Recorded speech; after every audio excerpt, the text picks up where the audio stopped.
Celui qui atteste ces choses dit, oui, je viens bientôt. Amen. Viens, Seigneur Jésus. Apocalypse 22. Lorsque le 7e sceau fut ouvert, 7 trompettes furent données aux 7 anges. Apocalypse 8, 7. Il fut dit à Jean que lorsque le 7e ange sonnerait de la trompette, le mystère de Dieu s'accomplirait. Apocalypse 10, 7. Venons maintenant au chapitre 11 à 19 de l'Apocalypse. Ces chapitres décrivent les 3 dernières années et demie de la période de la tribulation.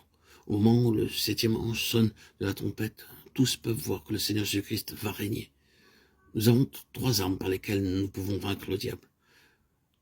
Apocalypse 12, 11. La première est le sang de l'agneau. La seconde est la parole de notre témoignage. La troisième est que nous ne devons pas aimer nos vies jusqu'à la mort. Par une position ferme, nous pouvons vaincre l'ennemi. Il vaudra certainement mieux souffrir et mourir que d'adorer la bête. Puis viennent les noces de l'agneau, Apocalypse 19, 9, et celui qui est appelé le fidèle et le véritable descend du ciel, ouvert sur un cheval blanc. Verset 11. Le diable est saisi et lié pendant 1000 ans. À la fin de ces 1000 ans, Satan est relâché. Versets 7 et 8 du chapitre 20. Il sort pour séduire de nouveau les nations et pour les rassembler pour la bataille. Mais un feu descend du ciel de la part de Dieu et les dévore. Puis le diable est jugé, jeté dans les temps de feu. Les morts ressuscitent pour se tenir devant le grand trône blanc. Ceux dont le nom n'est pas écrit dans le livre de vie sont jetés dans les temps de feu. Versets 11 à 15. Le livre se termine avec la merveilleuse promesse, oui, je viens bientôt. Et l'auteur répond, Amen, viens Seigneur Jésus. Et ajoute que la grâce du Seigneur Jésus soit avec tous. Apocalypse 22, 20, 21. Voici, je viens bientôt et ma rétribution est avec moi pour rendre à chacun selon ce qui est son œuvre. Apocalypse 22, 12. Une bénédiction particulière promise aux lecteurs de ce livre de l'Apocalypse. Heureux celui qui lit et ceux qui entendent les paroles de la prophétie et qui gardent les choses qui y sont écrites. Car le temps est proche. Apocalypse 1, 3. Et voici, je viens bientôt. Heureux celui qui garde les paroles de la prophétie de ce livre. Apocalypse 22, 7.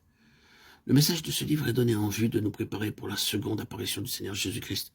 C'est pourquoi vous serez aidés en lisant lentement et avec prière le livre de l'Apocalypse.